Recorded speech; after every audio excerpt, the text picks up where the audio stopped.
जी, तो जैसे कि दशहरा है, आज सभी रावण को जलाते हैं। हर मतलब देश के विभिन्न जगहों पर छोटे-छोटे गाँव में, बड़े-बड़े शहरों में, हर जगह मतलब पुतले का दहन होता है, रावण, मेघनाद, कुंभकर्ण।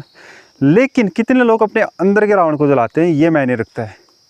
देखो यार, 9 दिन तक हमने कन्या का पूजन किया, लेकिन असल ज़िंदगी में कौन पूजता है? असली हमारे जितने भी धार्मिक कर्मकांड होते हैं, उनका एक महत्व होता है, एक तार्किक विषय होता है कि लोग उनको अपनी असल ज़िंदगी में जो है लागू करें। जैसे कन्या पूजन होता है तो हम उनको उस दृष्टि से देखें कि उसको देवी माँ का रूप देखें, लेकिन ऐसा होता है? बिल्कुल नहीं होता। आम तौर पर मुझे ऐसी चीज़ों पर टिप्पणी करने की आदत नहीं है, क्योंकि मुझे सब कुछ ऐसा लगता है इन चीज़ों पे एक्शन लिया जाए, ना कि अपना रिएक्शन दिया जाए। जहाँ मैं बात कर रहा हूँ अंकिता भंडारी, मासूम सी बहन जिसके साथ ऐसा अनर्थ हुआ, तो उस मामले में कुछ बोलना चाहूँगा। तो जो है बात करते हैं त्रेता युग से। त्रेता युग में क्या हुआ था? रावण इतना पापी, इतना अधर्मी था, इतना पाखंडी था, उसने इतने सारे बुरे काम किए, तब भी देवता उससे पराजित होते रहे। लेकिन उसने एक गलती की, माँ सीता का अपहरण किया और अपने कुल का विनाश किया। श्री राम ने त्रेता युग में एक साधारण से मनुष्य का जो है अवतार लिया, और सहायता किनकी ली? वानर और रीछ। उनका संदेश क्या देना था? संदेश ये था, अधर्म चाहे कितना ही बलवान हो, कितना ही बुद्धिमान हो, कितना ही वैभवशाली हो, लेकिन धर्म निर्बल ही क्यों ना हो, वो हमेशा विजयी होगा। ये उनका संदेश था। इस तरीके से देखें, अगर हम उसको अच्छे से समझें तो। वैसे ही महाभारत में दुर्योधन इतना पापी था, उसने बचपन से ही भीम को विष के लड्डू दिए, लाक्षागृह का जो है प्रपंच रचा, तब कुछ नहीं हुआ। लेकिन जब उसने द्रौपदी का चीरहरण किया तो वो अपराध अक्षम्य था। इससे मान सकते हो कि एक औरत, एक स्त्री की इज्जत के लिए 18 अक्षौहिणी सेना, करीबन 50 लाख के करीबन होता है, 46 लाख या 50 लाख के करीबन, एग्जैक्ट मुझे मालूम नहीं है, उतने सैनिक कट गए, मर गए। और वही महाभारत में क्या था? महाभारत का ये संदेश था कि अगर आप अधर्म होते हुए देखते हैं और तब भी मौन रहते हैं, तो आपको पाप का दंड मिलेगा, चाहे आप स्वयं भगवान ही क्यों ना हो। भगवान श्री कृष्ण को भी द्रौपदी के चीरहरण का जो है एक दंड भोगने को मिला। अगर गहरे से अगर सोचा जाए, भगवान श्री कृष्ण ने लाश तो बचा दी, लेकिन प्रतिकार करने के लिए वो भी नहीं आ पाए। तो वो ये जताना चाहते थे, संदेश देना चाहते, क्यों अगर चाहते तो भगवान श्री कृष्ण उसी समय सुदर्शन से पूरे कौरव सभा का विनाश कर सकते थे। लेकिन उन्होंने एक संदेश छोड़ा आने वाली पीढ़ी के लिए कि मैं चाहे स्वयं मैं नारायण हूँ, लेकिन मुझे भी जो है इसका भागी बनना पड़ेगा। देर से ही सही, लेकिन यदुवंश का भी विनाश हुआ। और हाल ही में हमारे साथ एक घटना घटी है, तो वो मुद्दा मैं ये महाभारत रामायण से क्यों जोड़ रहा हूँ? मैं ये कहना चाहता हूँ कि हमारी संस्कृति ऐसी रही भारत की, जहाँ एक स्त्री के चीरहरण होता है तो 18 अक्षौहिणी सेना कट जाती है, सिर्फ एक स्त्री के अपमान के लिए। एक स्त्री का अपहरण होता है तो एक वंश का समूल नाश हो जाता है। लेकिन आज हम कहाँ पहुँचे हैं? अगर किसी के साथ कुछ होता है तो हम क्या करते हैं? हाथ में मोमबत्ती पकड़ के चौराहे पे भीख मांगते हैं न्याय की उम्मीद भी हम किससे कर रहे हैं? इसका क्या है? अभी दांव पेच चलेंगे, अभी इसमें सबूतों को मिटाया जाएगा, पैसों से मुंह बंद करने की कोशिश की जाएगी। ऐसे बातों को तोड़ मरोड़ के दिसंबर 2012 की बात है, भारत देश में उस समय एक दिल दहला देने वाला जो समाचार आया। अभी जो मेन जो कैरेक्टर था, उसका जो मुख्य अपराधी था, वो कानून ने बचा लिया कुछ टाइम, क्योंकि वो क्या था? नाबालिग। अभी कानून क्या देखता है? कानून का एक अलग ही क्राइटेरिया है कि यार वो 18 साल से नीचे तो कुछ भी कर ले। अगर उसको वो करने की समझ है तो काहे का नाबालिग है? पहले तो ये है।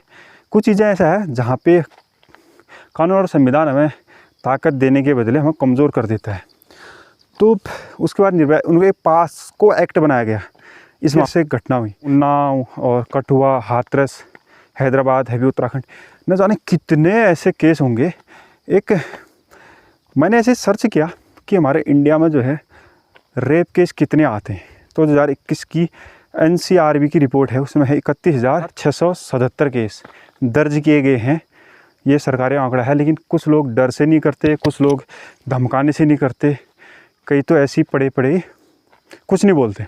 और उनमें से जो था उनका data 86 rape case per day का 86 रेप केस दर्ज होते थे, और 49 जो थे वो हरासमेंट हो गया या फिर छेड़छाड़ संबंधी इस टाइप का पर घंटे का ऐसी औसतन दर थी। 2021 का आंकड़ा ये बताता है। तो क्या दुर्दशा आ गई है, जहाँ हमारे देश में एक स्त्री के मान के लिए जौहर, साका जैसे, साका में क्या होता था कि सारे राजपूत योद्धा सर पे केसरिया या फिर खाकी पगड़ी पहन के, मतलब आत्मघाती हमला बोलते हैं जिसको, मतलब युद्ध में जाना है फिर बच के आना ही नहीं है। मतलब ऐसी ऐसी अगर कर रखी हमारे देश की संस्कृति, आज हम क्या कर रहे हैं, हाथ में मोमबत्ती पकड़े वहाँ पर करें। अच्छा ये बताओ, जब ये कांड हुआ तभी सबको निर्भया याद आई, लेकिन अगर यहीं पे निर्भया के कातिलों को ऐसी सज़ा दी जाती जो ज़माना याद रखे, तो ऐसा काम करने से पहले वो जो है अपराधी ज़रूर सोचता, ज़रूर वो मतलब 100 बार सोचता कि यार मैं क्या कर रहा हूँ क्या नहीं। एक्चुअली में अंकिता भंडारी जो है, इसको भी जो इसका मुख्य दोषी है पुलकित आर्य, प्रोस्टिट्यूशन की ओर धकेल रहा था। और एटलीस्ट आपको ये है कि देखो कानून जो है ना, कानून हर जगह आपकी हिफाजत नहीं कर सकता, क्योंकि जिन परिस्थितियों में ऐसे अपराध होते हैं उन परिस्थितियों में कानून के हाथ लंबे तब होते हैं जब वारदात होने के बाद, लेकिन उससे पहले आपको खुद ही इतना सजग रहना चाहिए, खुद अपनी आत्मरक्षा, अपनी सुरक्षा के लिए थोड़ा बहुत तो प्रयत्न करना ही चाहिए। तो कुछ ऐसी चीज़ें सीखो जो लाइफ में काम आए। देखो डांस वांस करना तो ये एक अच्छी चीज़ है, लेकिन हो सकता है थोड़ा बहुत अगर मार्शल आर्ट सीख ले कोई लड़की, 1-2 पे तो भारी पड़ ही सकती है आराम से। दोस्तों इस वीडियो के माध्यम से मैं सिर्फ इतना कहना चाहूँगा कि उस मासूम सी बहन को ऐसा न्याय मिले जो एक मिसाल के तौर पर रहे हमेशा हर उस आपराधिक चरित्र वाले इंसान के जहन में जो ऐसा कुकृत्य करने की कोशिश करता है। और मैं ये दावे के साथ कह सकता हूँ कि अभी सब लोग एक ही धुन पे नाच रहे हैं, सभी जस्टिस फॉर अंकिता, और जैसे एक बार पहले भी हुआ था सब लोग, लेकिन इस चीज़ को हमेशा याद रखना चाहिए। तो ये सब कुछ एक ट्रेंडिंग वीडियोज़ नहीं है कोई, या फिर कोई ऐसी चीज़ नहीं है जो सोशल मीडिया पे, कोई ऐसा मटेरियल नहीं है कि जो ट्रेंड पे चले। ये हमेशा इंसान के जहन में रहना चाहिए। और इसके लिए जो है, जैसे कि सऊदी अरब में, अरब कंट्रीज़ में कानून है, उस टाइप का कुछ अगर कानून होता तो हम सिर्फ यहाँ से बोलना बहुत सरल है यार, ये होना चाहिए वो होना चाहिए, लेकिन रियलिटी में ऐसा है कि अगर हम किसी चीज़ को एक निम्न स्तर पे कर सकते, अगर हम कैंडल मार्च करके हम अपना रोष व्यक्त कर सकते, लेकिन उसको तो बड़े स्तर पे भी तो ले जाके जा सकते हैं, ऐसा भी तो हो सकता है।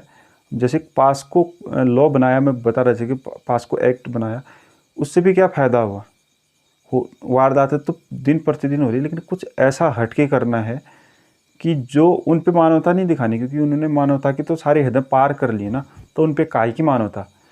तो मैं इस वीडियो में कुछ ज़्यादा नहीं कहना चाहूँगा। मैं आप माताओं बहनों से भी यही रिक्वेस्ट करूँगा कि आप जो है हमेशा सतर्क ही रहें अपनी तरफ से, और ख़ुद को इतना सशक्त बनाएं कि कोई भी कुछ गलत कदम उठाने से पहले वैसे भी 100 बार सोचें। तो इस वीडियो में इतना ही बोलूँगा, और माँ जगदम्बे उस परिवार के दुखों को हरें और उस मासूम सी बच्ची की आत्मा को शांति दे, और ज़्यादा कुछ नहीं बोलना चाहूँगा यार।